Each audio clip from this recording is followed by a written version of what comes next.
தெரிவித்துக் கொள்கிறேன். இந்த வேளையில் கூட கர்த்தருடைய வார்த்தை கேட்பதற்கு நாம் நம்முடைய செவிகளையும் சிந்தைகளையும் நாம் திருப்பிக் கொள்ளலாம்.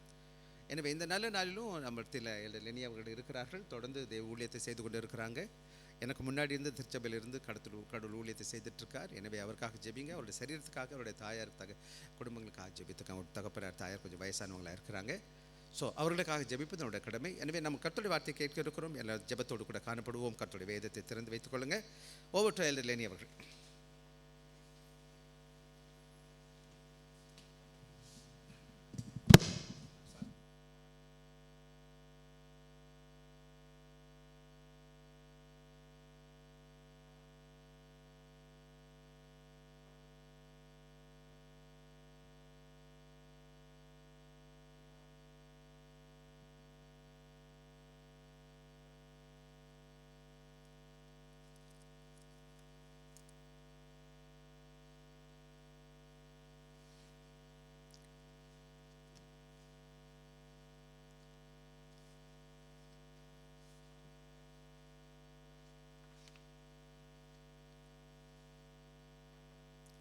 கர்த்தருடைய பரிசுத்த நாமத்திற்கு மகிமை உண்டாவதாக. இந்த ஓய்வு நாளின் கால வேளையிலும் கூட தேவ செய்தியை உங்களோடு பேசும்படியாய் தேவன் கொடுத்த கிருபைகளுக்காக நான் தேவனை துதிக்கின்றேன். உங்கள் அனைவருக்கும் என்னுடைய அன்பின் நல்வாழ்த்துதலை இந்த காலை வேளையில் நான் தெரிவித்துக் கொள்கின்றேன்.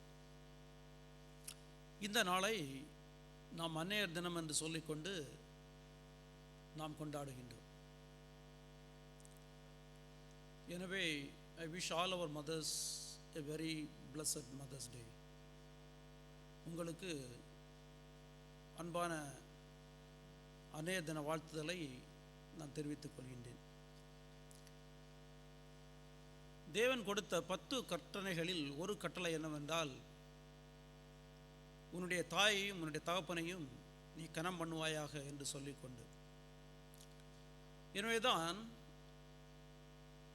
அப்போஸ்தலனாகிய பவுல் சொல்கின்ற பொழுது, this is the first commandment with a promise என்று சொல்லிக்கொண்டு அவர் சொல்வார். Because the commandment is honor thy father and thy mother. உன்னுடைய தகப்பனையும் உன்னுடைய தாயையும் கனம் பண்ணுவாயாக என்று சொல்லக்கூடியதானது கட்டளையாக இருக்கின்றது. And the promise is that the days may be more in the land that the Lord your God gives you. உன்னுடைய தேவனாகிய கர்த்தர் உனக்கு கொடுக்கும் தேசத்தில் உன் வாழ்நாட்கள் நீடித்திருப்பதற்கு என்பது நீடித்திருக்கும் என்பது அவர் கொடுக்கின்ற வாக்குத்தத்தம். எனவே கொடுத்த கற்பனைகள் முதலாவது கற்பனை வாக்குத்தத்தத்தோடு இருக்கின்ற கற்பனை என்னவென்றால் இந்த கற்பனை தான் என்று சொல்லிக்கொண்டு நாம் பார்க்கின்றோம். எனவே நம்முடைய தகப்பனையும் தாயையும் கனம் பண்ண வேண்டும் என்று சொல்லக்கூடியதானது தேவன் கொடுத்த ஒரு நிபந்தனையாக, ஒரு கட்டளையாக இருக்கின்றது என்று சொல்லிக்கொண்டு நாம் புரிந்து கொள்ள வேண்டும். It is an unconditional commandment. ஏனென்றால் உன்னுடைய தகப்பன் இப்படி இருக்கின்ற பொழுது, உன்னுடைய தாய் இப்படி இருக்கின்ற பொழுதுதான் நீ கனம் பண்ண வேண்டும் என்பது கிடையாது. நம்முடைய தகப்பனையும் தாயும் ஒரு சில நாட்கள் தான், நான் பூர்ணமாக நாட்கள் வருகின்ற பொழுதுதான் கனம் செய்ய வேண்டும் என்பது கிடையாது. நாம் என்றைக்கும் அவர்களை கனம் பண்ண வேண்டும் என்று சொல்லக்கூடியதானது தேவன் கொடுத்த கட்டளையாக இருக்கின்றது. அப்படி என்றால் நம்மிடத்தில் ஒரு கேள்வி எல்லாம், உன்னுடைய தகப்பனையும் தாயையும் கனம் பண்ண வேண்டும் என்று சொல்லக்கூடிய பொழுது அது எதை குறிக்கிறது என்று சொல்லிக்கொண்டு நாம் நினைக்கக்கூடும். அது ஒவ்வொரு காலகட்டத்திற்கும் வித்தியாசமாக இருப்பதை நாம் பார்க்க முடியும். பொதுவாக if you take children, it is to obey their parents. பிள்ளைகளை, சிறு பிள்ளைகளை எடுத்துக்கொள்வோமே என்றால் அவர்கள் என்ன செய்ய வேண்டுமே என்றால் அவர்கள் தங்களுடைய பெற்றோர்களுக்கு அவர்கள் கீழ்ப்படிய வேண்டும். If you take the youth, they have to obey their parents as well as they have to help them. நாம் பொதுவாக வாலிபர்களை எடுத்துக்கொள்வோமே என்றால் அவர்கள் என்ன செய்ய வேண்டுமே என்றால் பெற்றோர்களுக்கு கீழ்ப்படிவது மாத்திரம் கிடையாது, பெற்றோர்களுக்கு அவர்கள் உதவியும் செய்ய வேண்டும் என்று சொல்லிக்கொண்டு நாம் பார்க்கின்றோம். அதே போல் முதியவர்களாக இருக்கின்ற நம்மை பார்ப்போமே என்றால் we have to take care of our parents. நாம் என்ன செய்ய வேண்டுமே என்றால் நம்முடைய பெற்றோர்களை நாம் பாதுகாக்க வேண்டும் என்று சொல்லிக்கொண்டு பார்க்கிறேன். எனவே கனம் பண்ண வேண்டும் என்று வேதம் சொல்கின்ற பொழுது இப்படி ஒவ்வொரு சூழ்நிலைக்கும் ஒவ்வொரு நாட்களிலும் நாம் ஒரு சில காரியங்களை நம்முடைய பெற்றோர்களுக்கு செய்ய வேண்டும் என்று சொல்லிக்கொண்டு நாம் பார்க்கின்றோம்.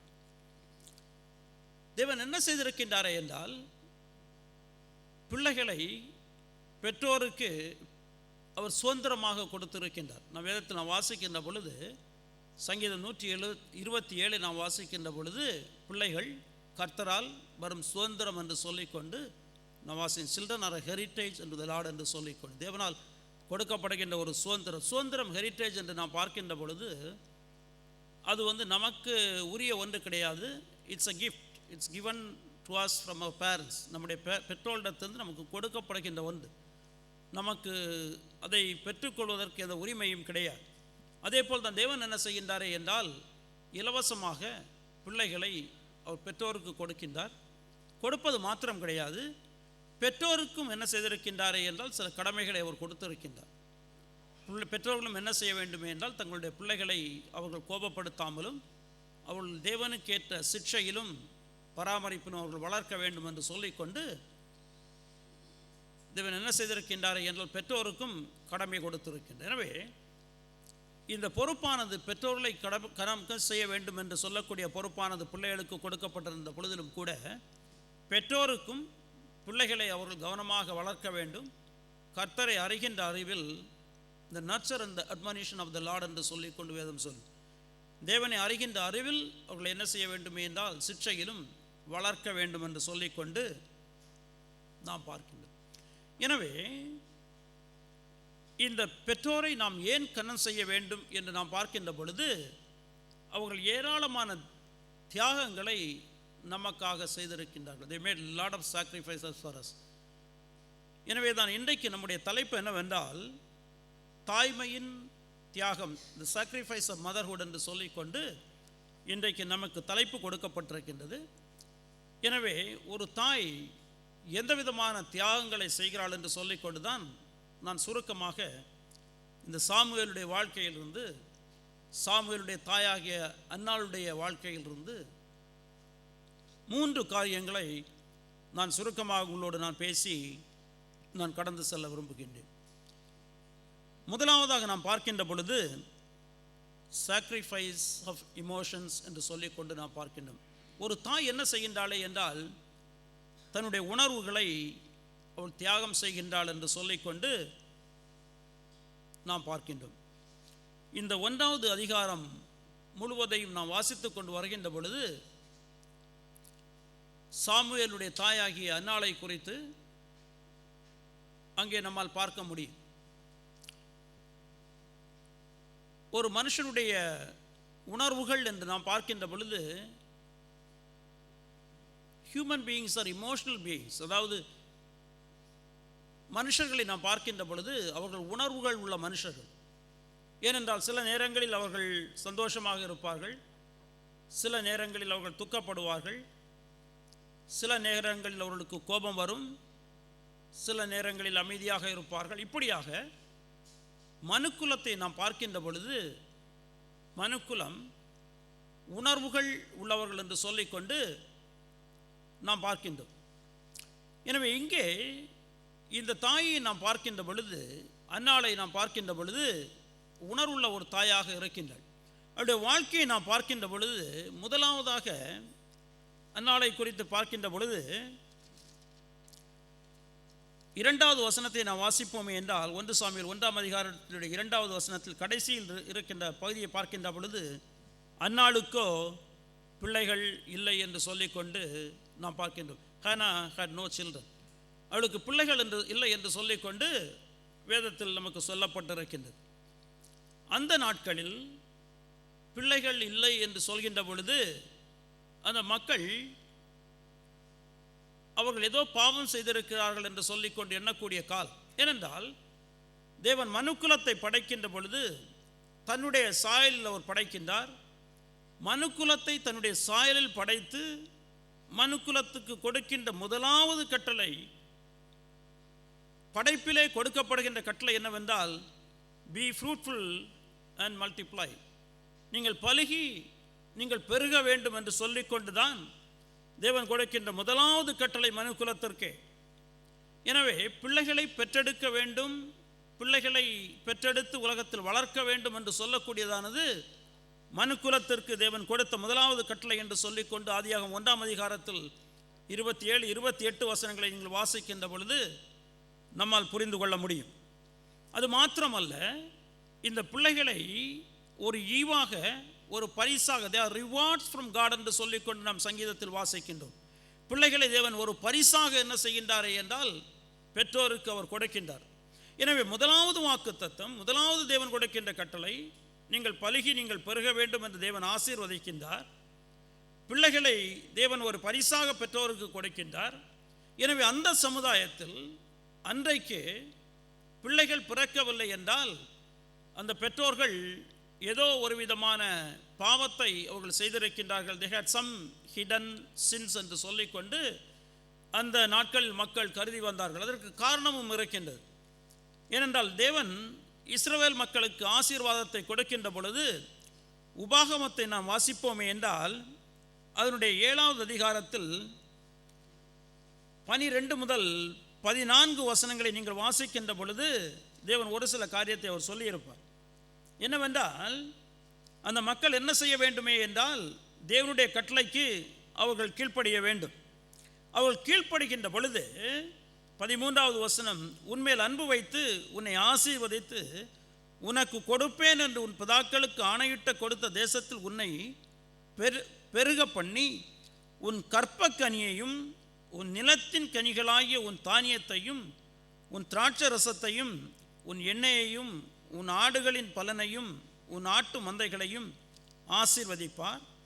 சகல ஜனங்களை பார்க்கிலும் நீ ஆசீர்வதிக்கப்பட்டிருப்பாய். உங்களுக்குள்ளும் உங்கள் மிருக ஜீவன்களுக்குள்ளும் ஆணிலாகிலும் பெண்ணினாகிலும் மலடிருப்பதில்லை என்று சொல்லிக்கொண்டு நாம் வாசிக்கின்றோம். there will be no barrenness among you and among your cattle. உனக்குள்ளும் உன்னுடைய மிருகத்திற்குள்ளும் எந்த விதமான மலடும் இருப்பதில்லை என்று சொல்லிக்கொண்டு தேவன் என்ன செய்கின்றாரே என்றால் கட்டளையும் இஸ்ரவேல் மக்கள் கொடுத்திருக்கின்றார். அது எப்பொழுது என்றால் when that will happen is when you obey my commandments. அதற்கு முன்பாக தன்னுடைய கட்டளைகளை அவர் கொடுக்கின்றார். என்னுடைய கட்டளைகளுக்கு நீ கீழ்ப்படுகின்ற பொழுது உனக்கு இந்த ஆசீர்வாதம் என்று சொல்லிக்கொண்டு, எனவே அந்த நாட்களில் பிள்ளைகள் பிறக்கவில்லை என்றால் இவர்கள் ஏதோ பெரிய பாவம் செய்திருக்கின்றார்கள் என்று சொல்லிக்கொண்டு அந்த மக்கள் சொல்லக்கூடிய நாட்கள்.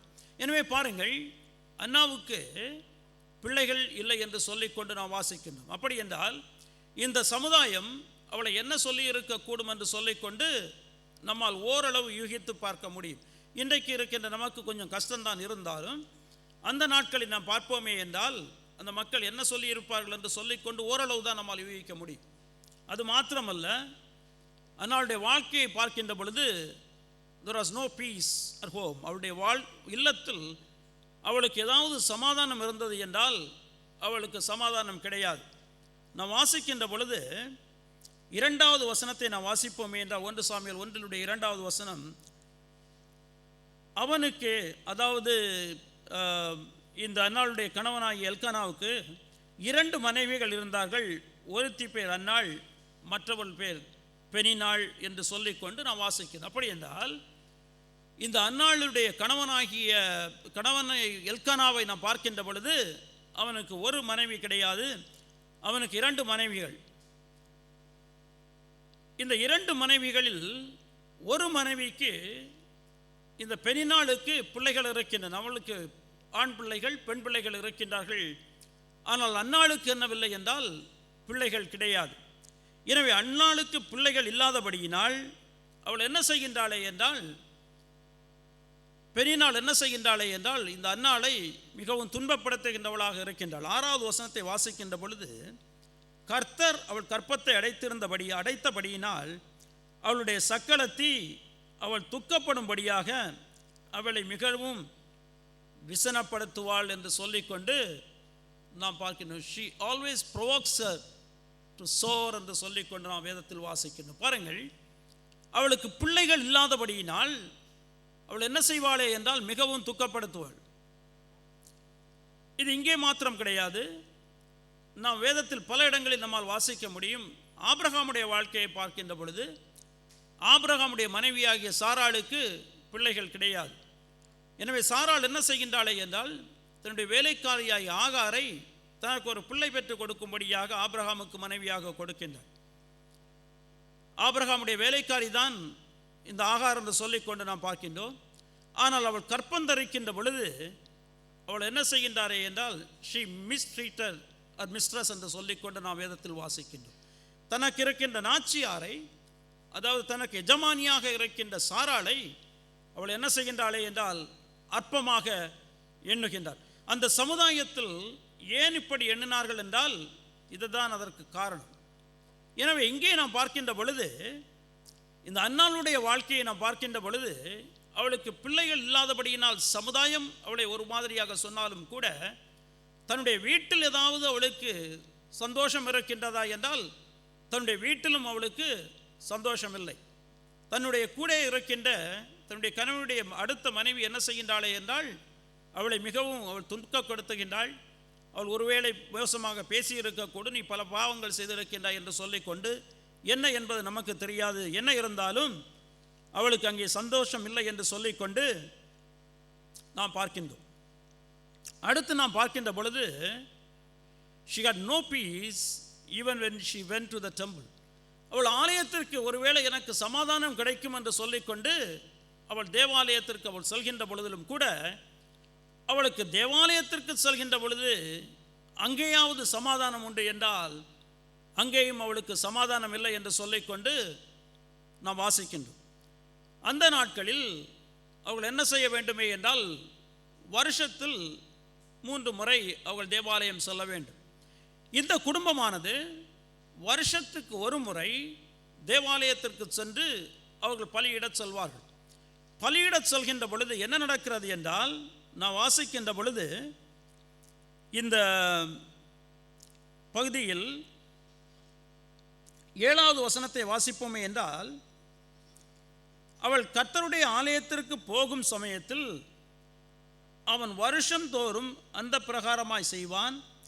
இவள் அவளை மனமடிவாக்குவாள்.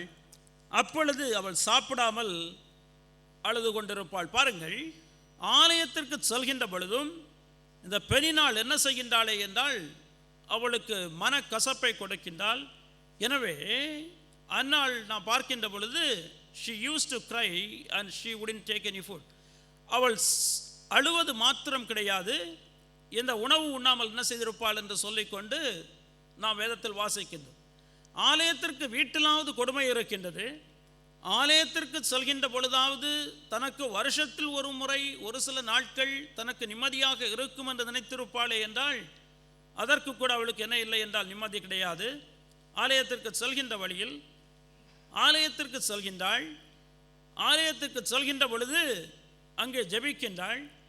ஜெபிக்கின்ற பொழுது அங்கே இருக்கின்ற ஆசாரியன் தான் ஏலி என்று சொல்லிக்கொண்டு நாம் வாசிக்கின்றோம். அதில் 12 முதல் 14 வசனங்களை நீங்கள் வாசித்துக் கொண்டு வருவீர்களே என்றால் ஏலி என்ன செய்வார் என்று சொல்லிக்கொண்டு நம்மால் அங்கே வாசிக்க முடியும். அந்நாள் மனங்கசந்து என்ன செய்கின்றாளே என்றால் தேவனுடைய சமூகத்தில் அவள் ஜெபிக்கின்றாள். She used to pray in the presence of God, and Bible says her lips moved, but she was speaking to God from her heart. அவளுடைய இருதயத்திலிருந்து என்ன செய்கின்றாளே என்றால் தேவனிடத்தில் அவள் பேசுகின்றாள். அவளுடைய வாய் மாத்திரம் என்ன செய்கின்றது என்றால் வாய் மட்டும் ஆடுகின்றது. So Eli mistook her and she thought she is drunken. அவர் என்ன நினைக்கின்றாரே என்றால் அவள் குடித்திருக்கின்றாள் என்று சொல்லிக்கொண்டு ஏலி நினைக்கின்றார். ஏலி நினைத்து கொண்டு அவளிடத்தில் அவர் சம்பாஷிப்பார். அதை நம்மால் வாசிக்க முடியும். 12 முதல் 14 வசனங்களை நீங்கள் வாசிக்கின்ற பொழுது யோசித்து பாருங்கள். தேவனிடத்தில் மனம் கசந்து அழுகின்ற ஒரு ஸ்திரீக்கு அவளிடத்தில் ஒருவர் வந்து நீ ஏன் இப்படி குடித்திருக்கின்றாய் என்று கேட்கின்ற பொழுது அவளுக்கு எவ்வளவு மனக்கசப்பு இருக்கும், எவ்வளவு சங்கடம் இருக்கும் என்று சொல்லிக்கொண்டு நம்மால் வாசிக்க முடியும். எனவே அருமையானவர்களே, இந்த பகுதியை நீங்கள் முழுவதும் நீங்கள் வாசித்து கொண்டு வருகின்ற பொழுது அன்னாவுடைய வாழ்க்கையில் அவளுடைய மனநிலையை நாம் பார்க்கின்ற பொழுது, உணர்வுகளை நாம் பார்க்கின்ற பொழுது எவ்வளவு தூரம் மிகவும் கவலையோடு இருந்திருப்பாள் என்று சொல்லிக்கொண்டு நாம் வாசிக்கின்றோம். ஆனால் இந்த அன்னாள் இதில் எதையாவது தன்னுடைய மகனிடத்தில் மகனை பெற்ற பிறகு அவள் பகிர்ந்திருக்கின்றாளா என்றால் அதுவும் கிடையாது. இவைகளை எல்லாம் அவள் எதற்காக தாங்கி கொண்டாளே என்றால் தனக்கு ஒரு பிள்ளை கிடைக்க வேண்டும் என்பதற்காக, தனக்கு ஒரு குழந்தை வேண்டும் என்பதற்காக. அருமையானவர்களே, இதுதான் நம்முடைய பெற்றோரும் கூட. இன்றைக்கு நாம் வளர்ந்திருக்கின்றோம், பலவிதமான வேலைகளை செய்து கொண்டு நாம் வாழ்ந்து கொண்டிருக்கின்றோம். ஒரு பிள்ளை தவறு செய்கின்ற பொழுது அதனுடைய பழியானது யார் மேல் செல்லுமே என்றால் அவருடைய பெற்றோர்கள் மேல்தான் செல்லும். நாம் பல நேரங்களில் நாம் பார்க்கின்றோம், சிறு பிள்ளைகள் சில குறும்புகள் செய்கின்ற பொழுது மக்கள் அந்த பிள்ளைகளை ஏதாவது திட்டுவார்களே என்றால் திட்டமாட்டார்கள். அவர்கள் யாரை தான் திட்டுவார்களே என்றால் பெற்றோர்களை தான் திட்டுவார்கள். அவர்கள் என்ன சொல்வார்களே என்றால் they don't know how to bring up their children. அவர்கள் பெற்றோர் பிள்ளைகளை எப்படி வளர்க்க வேண்டும் என்பது அவர்களுக்கு தெரியாது என்று சொல்லிக்கொண்டு மக்கள் யாரை தான் திட்டுவார்களே என்றால் பெற்றோரை தான் திட்டுவார்கள். ஆனால் அப்படி இருக்கின்ற பொழுதிலும் கூட அந்த பெற்றோர்கள் என்ன செய்வார்களே என்றால் இவைகளை எல்லாம் தங்களுடைய மனதில் அவர்கள் தாங்கிக் கொள்வார்கள். தங்களுடைய மனதில் அவைகளை தாங்கிக் கொண்டு தங்களுடைய பிள்ளைகளிடத்தில் ஏதாவது செய்வார்களே என்றால் ஒன்றுமே செய்ய மாட்டார்கள். Because they try to put the emotions of their children ahead of their emotions. அவர்களுடைய மன உணர்வுகளுக்கு முன்பாக தங்களுடைய பிள்ளைகளுடைய மன உணர்வுகளை அவர்கள் என்ன செய்வார்களே என்றால் போடுவார்கள். நான் ஒருவேளை என்னுடைய பிள்ளையிடத்தில் இதை சொல்வேனே என்றால் என்னுடைய பிள்ளை மிகவும் கஷ்டப்படும் என்று நினைத்து கொண்டு அவர்கள் என்ன செய்வார்களே என்றால் அதை அந்த பிள்ளைகளிடத்தில் அவர்கள் சொல்ல மாட்டார்கள் என்று சொல்லிக்கொண்டு நாம் இப்படியாக நம்முடைய பெற்றோர்களை இன்றைக்கு நாம் திரும்பி பார்ப்போமே என்றால் தங்களுடைய வாழ்க்கையில் அந்நாள் எவ்வளவு தூரம் இவ்வளமாக தன்னுடைய உணர்வுகளை அவர் சகித்து கொண்டாலோ அதே போல் நம்முடைய பெற்றோரும் என்ன செய்திருப்பார்கள் என்றால் ஏராளமான உணர்வுகளை தங்களுடைய வாழ்க்கையில் அவர்கள் சகித்திருப்பார்கள். அருமையானவர்களே, ஏராளமான தங்களுடைய உணர்வுள்ள வாழ்க்கையை என்ன செய்திருப்பார்கள் என்றால் நமக்காக அவர்கள் தியாகம் செய்திருக்கின்றார்கள் என்று சொல்லிக்கொண்டு நான் வாசிக்கிறேன். எனவே என்னுடைய முதலாவது கருத்தை நான் முடிக்கின்றேன். அந்நாள் என்ன செய்திருக்கின்றாளே என்றால் தன்னுடைய உணர்வுகளை தியாகம் செய்திருக்கின்றாள். அதே போல் நம்முடைய பெற்றோரும் கூட தன்னுடைய வாழ்க்கையில் அவர்கள் தங்களுடைய உணர்வுகளை தியாகம் செய்திருக்கின்றார்கள் என்று சொல்லிக்கொண்டு நாம் பார்க்கின்றோம். அடுத்து நாம் பார்க்கின்ற பொழுது சாக்ரிஃபைஸ் ஆஃப் பர்சனல் டைம் என்று சொல்லிக்கொண்டு நாம் வாசிக்கின்றோம். அவள் இரண்டாவதாக தன்னுடைய தனிப்பட்ட நேரத்தை என்ன செய்திருக்கின்றாளே என்றால் அவள் தியாகம் செய்திருக்கின்றாள் என்று சொல்லிக்கொண்டு நாம் வாசிக்கின்றோம். பர்சனல் டைம் என்று பார்க்கின்ற பொழுது அது என்னவென்றால் the time that we used to engage the activities we like the most. நாம் விரும்புகின்ற சில காரியங்கள் செய்வதற்காக நாம் எடுத்துக்கொள்கின்ற நேரம். நாம் வேலை செய்கின்ற பொழுது பல மணி நேரம் நாம் என்ன செய்கின்றோம் என்றால் வேலை செய்கின்றோம். அதற்கு பின்பு நாம் ஒருவேளை இல்லத்தில் நாம் வேலை செய்வோம், வீடை நாம் பாதுகாப்போம் என்றால் வீட்டில் பிள்ளைகளை நாம் பார்க்கின்றோம், நாம் சமையல் செய்கின்றோம், பல காரியங்களை செய்கின்றோம். செய்துவிட்டு கடைசியில் அந்த நாளினுடைய இறுதி வருகின்ற பொழுது நாம் அட்லீஸ்ட் நமக்கு ஒரு 1 or 2 hours கிடைக்குமா என்று சொல்லி கொண்டு பார்ப்போம். ஏனென்றால் அந்த நேரத்தை நமக்கு விரும்பிய வகையில் ஒரு புத்தகத்தை படிக்கவோ அல்லது ஏதாவது செய்யவோ யாரோடு பேசுவதற்காக நான் என்ன செய்கின்றோமே என்றால் நான் விரும்புகின்றேன். இந்த டைம் பர்சனல் டைம் என்று சொல்லிக்கொண்டு நாம் பார்ப்போம். சில வேளைகளில் நாம் இதை நமக்காக தேவனிடத்தில் நாம் ஜெபிப்பதற்காக உபயோகப்படுத்தக்கூடிய இப்படி எதற்காக but this time is very precious to every one. நம் எல்லாரையும் நாம் பார்க்கின்ற பொழுது நாம் எல்லாருக்கும் மிகவும் முக்கியமான ஒரு நேரம். அண்ணாவுடைய வாழ்க்கையை நீங்கள் பார்ப்பீங்களே என்றால் she spent a lot of time praying to God. தேவனிடத்தில் ஜெபிப்பதற்காக ஏராளமான நேரத்தை அவள் என்ன செய்தாளே என்றால் அவள் எடுத்திருக்கின்றாள். எதற்கு என்றால் தனக்கு ஒரு குழந்தை கிடைப்பதற்காக. இன்றைக்கு நான் வாசிக்க கேட்ட 27வது வசனத்தினுடைய முதல் பகுதியை நான் வாசிக்கின்ற பொழுது இப்படி சொல்கின்றது, இந்த பிள்ளைக்காக விண்ணப்பம் பண்ணினேன் என்று சொல்லிக்கொண்டு அதனால் சொல்கின்றார், ஐ ப்ரேட் ஃபார் திஸ் சைல்டு. இந்த பிள்ளைக்காக நான் தேவனிடத்தில் என்ன செய்திருக்கின்றேனே என்றால் விண்ணப்பம் பண்ணியிருக்கின்றேன் என்று சொல்லிக்கொண்டு நான் வாசிக்கின்றோம். பாருங்கள், இந்த குடும்பத்தை நாம் பார்க்கின்ற பொழுது இந்த குடும்பத்தில் ஒரு கணவர் இருக்கின்றார், எல்கானா என்பது அவருடைய பெயர். அவருக்கு 2 மனைவிகள், அன்னாள் பெனினாள் என்று சொல்லிக்கொண்டு நாம் வாசிக்கின்றோம். பெனினாளுக்கு பிள்ளைகள் இருக்கின்றன, ஆண் பிள்ளைகள் இருக்கின்றார்கள், பெண் பிள்ளைகள் இருக்கின்றார்கள். இப்படி ஒரு குடும்பம் இருந்து கொண்டிருக்கின்றது. இந்த குடும்பத்தில் அவள் என்ன செய்திருக்க வேண்டுமே என்றால் அந்த சமுதாயம் பிள்ளை இல்லை என்றால் என்ன சொல்லும் என்று சொல்லிக்கொண்டு நான் உங்களிடத்தில் சொன்னேன், அவர்கள் ஜெபித்திருக்க வேண்டும். ஆனால் இங்கே நாம் பார்க்கின்ற பொழுது we can only see Hannah praying for the child, nobody else. வேறு யாருமே என்ன செய்யவில்லை என்றால் அந்த பிள்ளைக்காக ஜெபித்ததை நம்மால் என்ன செய்ய முடியாது என்றால் பார்க்க முடியாது.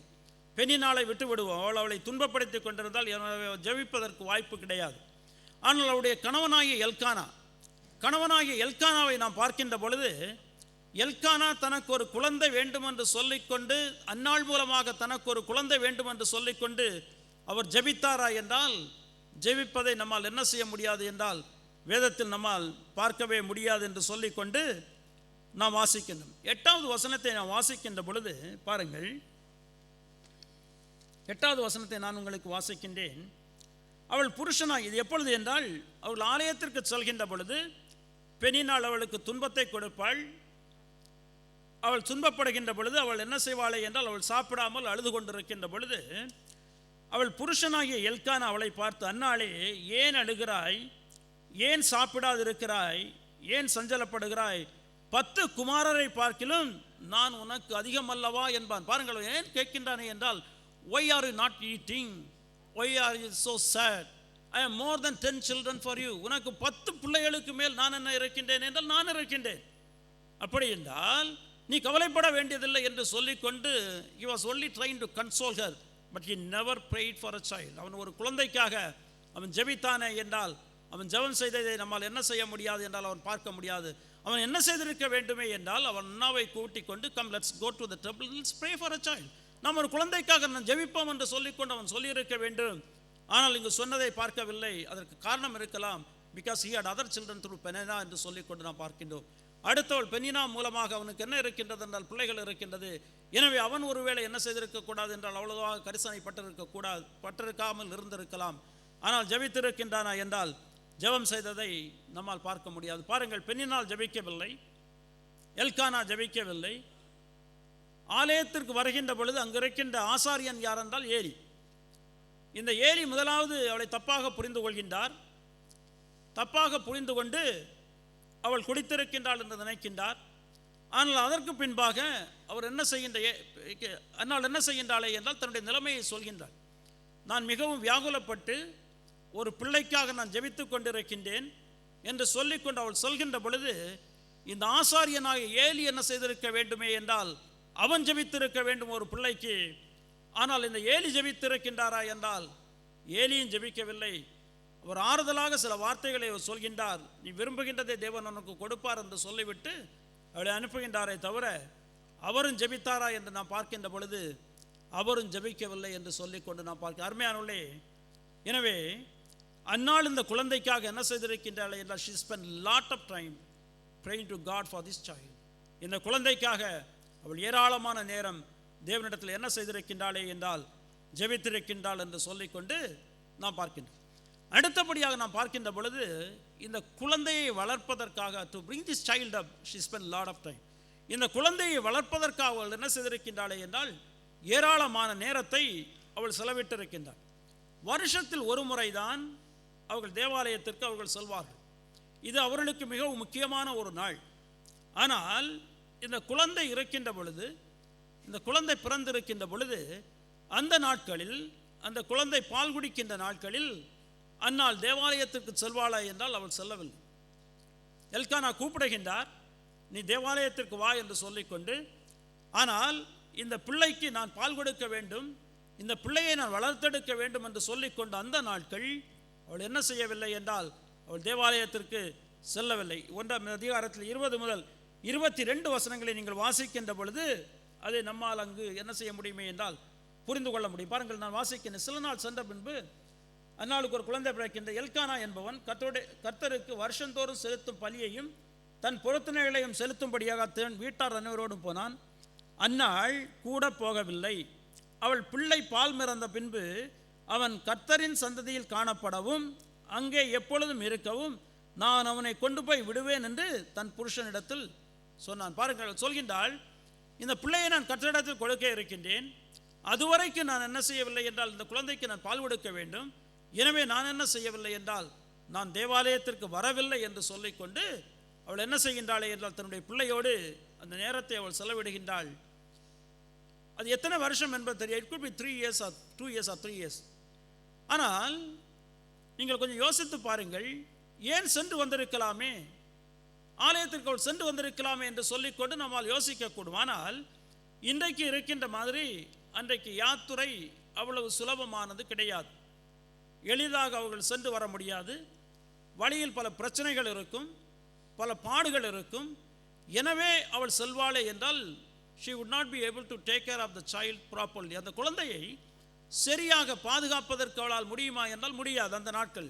எனவே என்ன செய்கின்றாளே என்றால் இந்த குழந்தையை நான் நன்கு பராமரிக்க வேண்டும் என்று சொல்லிக்கொண்டு தன்னுடைய முழு நேரத்தையும் அந்த குழந்தைக்காக அவள் என்ன செய்கின்றாளே என்றால் அவள் தியாகம் செய்கின்றாள் என்று சொல்லிக்கொண்டு நான் பார்க்க. எனவே இந்த பகுதியை நான் வாசிக்கின்ற பொழுது அன்னாள் அந்த குழந்தைக்காக ஜெபித்தது மாத்திரம் கிடையாது, குழந்தை பிறக்கின்ற வரைக்கும் குழந்தைக்காக ஜெபித்தது மாத்திரம் கிடையாது, பின்பு அவர் ஜெபிக்கின்ற விதத்தில் பார்க்க முடியும்.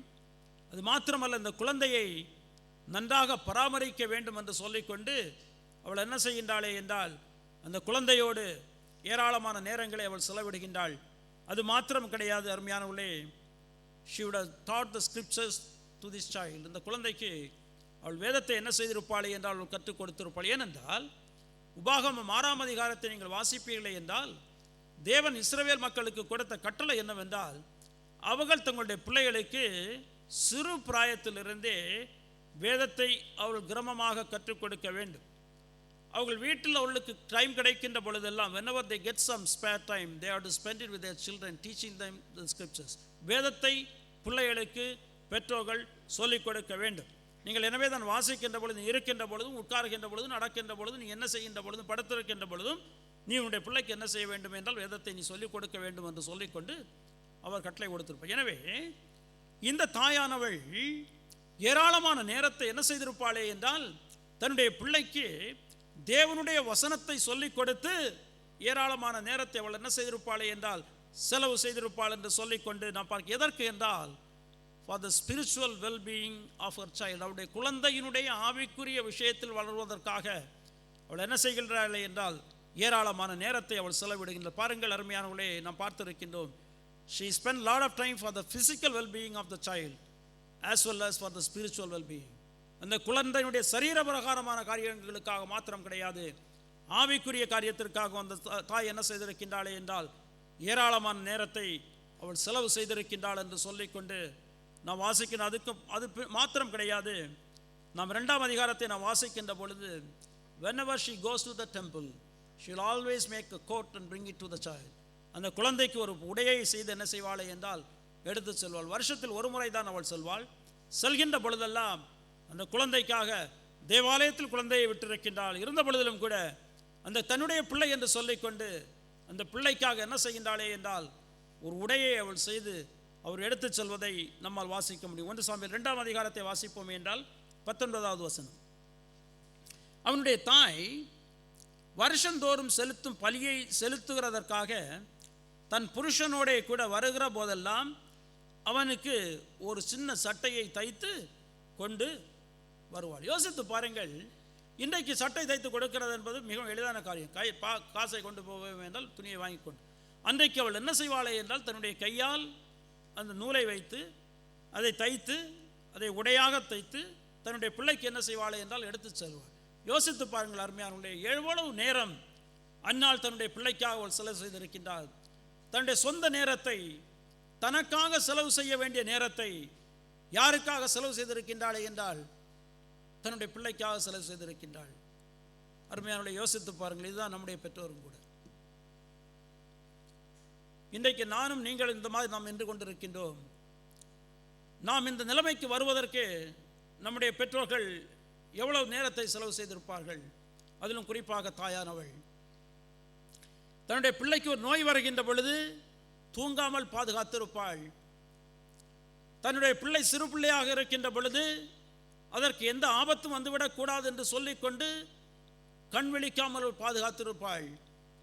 தன்னுடைய பிள்ளைக்கு ஏதாவது பிரச்சனை வருகின்ற பொழுது அந்த பிரச்சனையில் தன்னுடைய பிள்ளையோடு இருந்தவள் என்ன செய்திருப்பாளே என்றால் பாதுகாத்திருப்பாள்.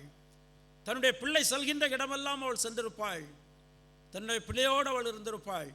அப்படி வளர்த்தபடியினால் தான் அருமையானவர்களே, இன்றைக்கு நானும் நீங்களும் இந்த நிலைமையில் நாம் இருந்து கொண்டிருக்கின்றோம். பெற்றோர்களுக்கு அது தெரியும், குறிப்பாக தாய்மார்களுக்கு நன்றாக தெரியும் தன்னுடைய பிள்ளைகளுக்காக எவ்வளவு நேரத்தை அவர்கள் செலவு செய்திருக்கின்றார்கள் என்று சொல்லிக்கொண்டு. ஆனால் இத்தனை செய்த பொழுதிலும் கூட அவள் ஏதாவது குறைபட்டிருப்பார்களா, ஏதாவது தன்னுடைய பிள்ளைகளிடத்தில் நான் உனக்காக இதை செய்தேன் என்று சொல்லியிருப்பார்கள் என்று சொல்லியிருக்க மாட்டார்கள். ஏனென்றால் அதுதான் தாய்மையுடைய தியாகம், அதுதான் தாய் தன்னுடைய பிள்ளைக்காக செய்கின்ற தியாகம். எனவே அவர்கள் என்ன செய்திருக்கின்றார்களே என்றால் தன்னுடைய சொந்த நேரத்தை தன்னுடைய பிள்ளைகளுக்காக தியாகம் செய்திருக்கின்றார்கள். அருமையானவர்களே, எனவே தன்னுடைய ஒரு தாய் செய்கின்ற தியாகத்தை நாம் பார்க்கின்ற பொழுது அவள் என்ன செய்கின்றாளே என்றால் சொந்த நேரத்தை தியாகம் செய்கின்றாள். நீங்கள் வேதத்தில் வாசிக்கின்ற பொழுது தீமோத்தேயுவை குறித்து நம்மால் வாசிக்க முடியும். நீங்கள் 1 தீமோத்தேயு 2 தீமோத்தேயு வாசிக்கின்ற பொழுது அவனுடைய பெற்றோர், அவருடைய தாய், அவருடைய பாட்டி எவ்வளவு நேரத்தை அவருக்காக செலவு செய்திருப்பார்கள் என்று சொல்லிக்கொண்டு வாசிக்கும் நேரமாகிவிட்டது. எனவே நீங்கள் படித்துக் கொள்ளுங்கள். நீங்கள் வாசிக்கின்ற பொழுது நம்மால் புரிந்து கொள்ள முடியும். மூன்றாவதாக, she sacrificed her future. அவருடைய எதிர்காலத்தை என்ன செய்திருக்கின்றாளே என்றால் தியாகம் செய்திருக்கின்றாள். அன்னாளுடைய வாழ்க்கையை நாம் பார்க்கின்ற பொழுது இன்றைக்கு வாசித்த 2 வசனங்களை நான் உங்களுக்கு வாசிக்கின்றேன், 27 28. இந்த பிள்ளைக்காக விண்ணப்பம் பண்ணினேன், நான் கர்த்தரிடத்தில் கேட்ட என் விண்ணப்பத்தின்படி எனக்கு கட்டளையிட்டார். நான் கர்த்தரிடத்தில் ஒன்றை கேட்டேன், எனக்கு கொடுத்திருக்கின்றார். ஆகையால் அவன் கர்த்தருக்கென்று கேட்கப்பட்டபடியினால் அவன் உயிரோடு இருக்கும் சகல நாளும் அவனை கர்த்தருக்கே ஒப்பு கொடுக்கிறேன் என்றாள். அவன் அங்கே கர்த்தரை பணிந்து கொண்டான். ஒரு தாய் என்ன செய்கின்றாள்? மூன்றாவதாக ஒரு தாய் செய்கின்ற தியாகம், தன்னுடைய எதிர்காலத்தை அவள் என்ன செய்கின்றாளே என்றால் தன்னுடைய பிள்ளைக்காக தியாகம் செய்கின்றாள். இந்த பகுதியை நீங்கள் வாசிக்கின்ற பொழுது என்ன நடந்தது என்பது நமக்கு தெரியும். அந்நாளுக்கு பிள்ளைகள் இல்லை. எனவே she made a vow, ஒரு விண்ணப்பம் வைக்கின்றாள். என்ன செய்கின்றாளே என்றால் 11வது வசனத்தில் நாம் வாசிக்கின்றோம். தேவனிடத்தில் அவள் என்ன கேட்கின்றாளே என்றால் ஒரு பொருத்தனையை பண்ணுகின்றாள். உமது அடியாளுக்கு 11வது வசனத்தில் பின்பகுதி, ஒரு ஆண் பிள்ளையை கொடுத்தால் அவன் உயிரோடு இருக்கும் சகல நாளும் நான் அவனை கர்த்தருக்கு ஒப்பு கொடுப்பேன், அவன் தலையின் மேல் சவரன் கத்தி படுவதில்லை என்று ஒரு பொருத்தனை பண்ணாள். She made a vow unto the Lord that she will give the child to the service of the Lord. தேவனுடைய ஆலயத்தினுடைய ஊழியத்திற்காக நான் என்ன செய்வேனே என்றால் இந்த குழந்தையை நான் கொடுப்பேன் என்று சொல்லிக்கொண்டு அவள் ஒரு பொருத்தனை பண்ண. யோசித்து பாருங்கள், ஒரு பிள்ளைக்காக கதறிக்கொண்டிருக்கின்றாள், ஒரு பிள்ளைக்காக அழுது கொண்டிருக்கின்றாள். என்னுடைய எதிர்காலத்தில் என்னை பார்ப்பதற்காக ஒரு பிள்ளை வேண்டும் என்பதற்காக.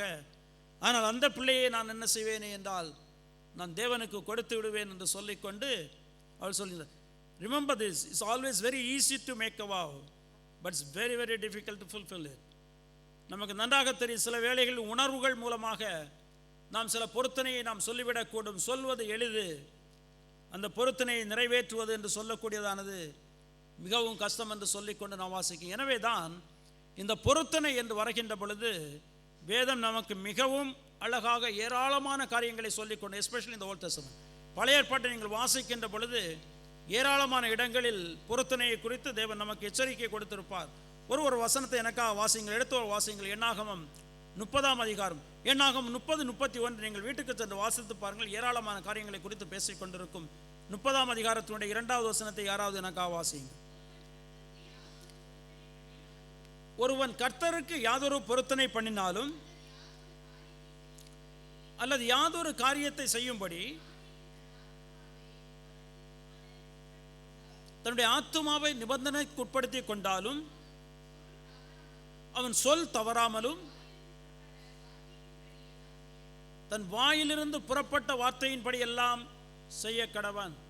எவனாவது ஒருத்தன் ஒரு பொருத்தனை செய்வானே என்றால் அவன் தன்னுடைய வாயிலிருந்து புறப்பட்டதன்படி எல்லாம் அவன் என்ன செய்ய வேண்டுமே என்றால் அவன் செய்ய வேண்டும் என்று சொல்லிக்கொண்டு, எனவே தான் வேதத்தில் சங்கீதக்காரன் சொல்கின்ற பொழுது, யார் ஒருவன் தேவனுடைய சமூகத்தில் தங்குவான், அவருடைய கூடாரத்தில் யார் தங்குவான், who shall stay in the tabernacle of the Lord, தேவனுடைய சமூகத்தில் யார் தங்குவார் என்ற கேள்வியை கேட்டுவிட்டு, அப்படி என்றால் தேவனுடைய மகனாக யார் இருப்பாரே என்றால் ஒருவன் தனக்கு ஆணையிட்டதினால் நஷ்டம் வந்தாலும் அதை நிறைவேற்றுகின்றவன்.